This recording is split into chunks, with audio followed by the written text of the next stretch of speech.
I am 50 years old. My name is Diana Frost, and I learned the art of silence long before I learned the taste of revenge. People think women like me fade quietly after 50. Invisible, fragile, forgettable.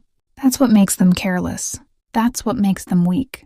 I wasn't always this way. Once I was a teacher, a wife, and a believer in decency. I spent 3 decades building a life with Thomas Frost, a man whose ambition once charmed me and later destroyed everything I stood for. Together we built a company, Frost Consulting. I ran the strategies, the clients, the heart of it. He ran the charm, the face, the illusion. Then one day, the illusion turned into a weapon. It started small, whispered conversations that stopped when I entered the room, secret emails I wasn't copied on. I dismissed them as paranoia, until the betrayal unfolded, in front of me like a slow-motion car crash. Thomas wasn't just cheating on me. He was erasing me. He changed the board signatures, transferred ownership, falsified documents. Every legal trick designed to make me disappear from the empire I built. And the woman he replaced me with? My own protégée, Claire Monroe, young, ambitious, ruthless in stilettos. The same girl I had mentored for years. The day I walked into our office and found my access revoked, I understood how deep betrayal cuts when it's written in fine print and sealed with your husband's smile. The company's lawyer called it a restructuring. Thomas called it a new chapter. I called it what it was, theft. I lost my position, my home, and my reputation, all in 1 week. The media painted me as unstable, bitter, past my prime. Claire went on to become the new visionary of Frost Consulting, while Thomas announced his engagement to her 2 months after our divorce. They smiled for magazine covers while I sat in a quiet apartment, drowning in silence and paperwork that proved I was legally invisible. For a while, I disappeared. 50, divorced, forgotten. I took a job at a bookstore where no one knew my name, where people saw me as background noise. I learned to observe again, to study people, their voices, their secrets. And every night I wrote in a notebook, not poems, not regrets, plans, because power doesn't vanish, it sleeps. And I had learned enough about systems, money, and people to know exactly how to wake it. The world believed Diana Frost was finished.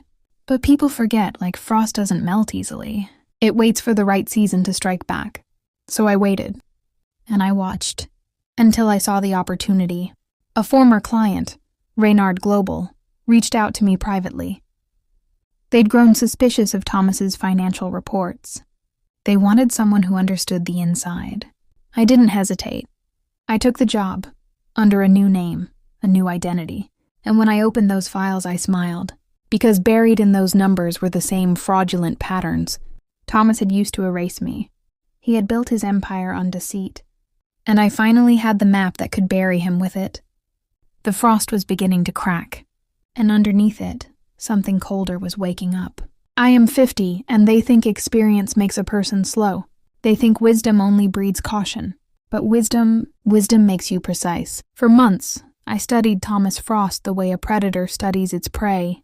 I tracked his habits, memorized his schedule, noted every weakness in his empire. He had surrounded himself with yes men and shallow smiles. Every flaw, every corner of arrogance was a crack waiting to be widened. I didn't rush. I didn't act rashly. Revenge is not an outburst. It is a calculated symphony. I began quietly from the shadows. Using my inside knowledge of Frost Consulting, I accessed old accounts, hidden agreements, and emails Thomas thought forgotten. Everything he had ever built on deceit was cataloged.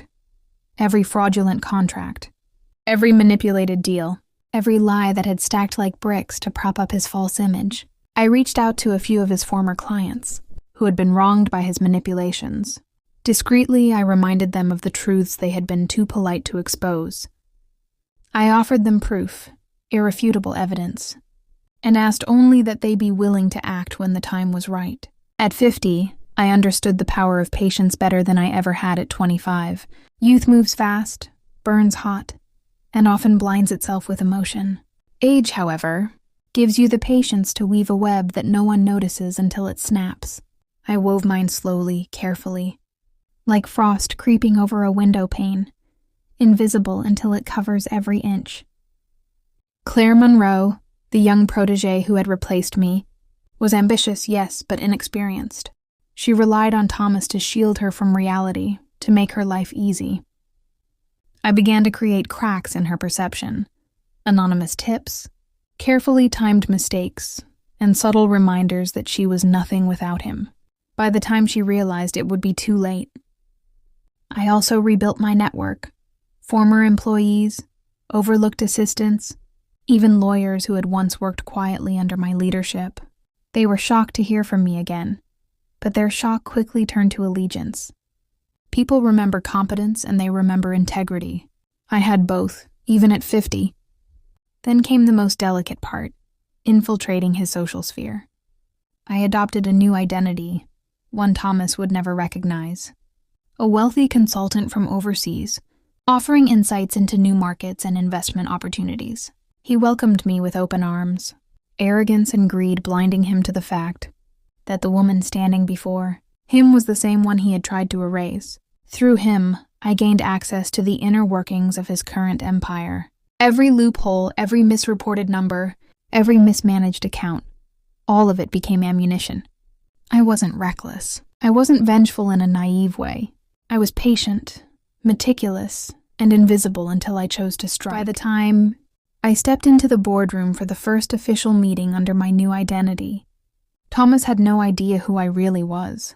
He smiled at me, offered his usual charm, confident in his empire, unaware that his entire world was about to be tested by someone he had once underestimated, a woman with 50 years of life experience, 30 years of strategic skill, and an unbroken will. The frost was no longer just beginning to crack. It was spreading, inch by inch, until it touched everything he had built. And when it shattered, there would be nowhere for him to hide. The day of the annual board meeting was the night I had prepared for years. I walked in with quiet confidence, 50 years behind me, and every lesson sharpened like a knife. Thomas was on stage, smiling for shareholders, surrounded by Claire and the rest of his team. His empire looked untouchable. I began subtly, reports, questions, and innocent suggestions that pointed toward inconsistencies only I could see. I planted evidence in the right places, timing it so that the auditors would notice discrepancies exactly during the meeting. I watched his face as he tried to maintain composure, a man who believed himself untouchable, slowly realizing the storm had already started. Then I went further. A sudden email leak, anonymous, sent to the board members and media contacts. Everything Thomas had done to erase me. Contracts, fraudulent signatures, manipulated accounts, all of it documented. The room froze. Faces turned pale. Phones buzzed. Shareholders whispered. Cameras flashed.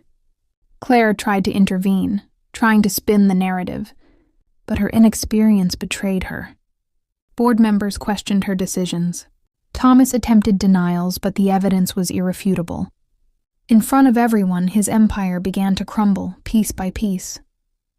The facade he built over decades shattered in hours. It was satisfying, not in a gloating way, but in the justice of watching truth reclaim its place. I had not acted recklessly. I had orchestrated a flawless symphony of exposure. By the time the media ran headlines, Thomas's image was broken, his credibility shattered, and Claire's ambitions left in ruins. The strike was clean, surgical, efficient, and I, Diana Frost, watched from the shadows, smiling softly. 50 years of life, yes, but 30 years of skill had brought me here. After the chaos, I returned to quiet life, not because I feared Thomas or Claire, but because my vengeance was complete. The law, the truth, and the evidence had done what anger alone never could. Former clients reclaimed what was stolen. Employees spoke. The young woman who replaced me learned humility the hard way. Thomas was left to reckon with his own mistakes, powerless to spin his empire back into the myth he once sold. I am Diana Frost, I am 50, and I learned that revenge is not about destruction. It is about restoration.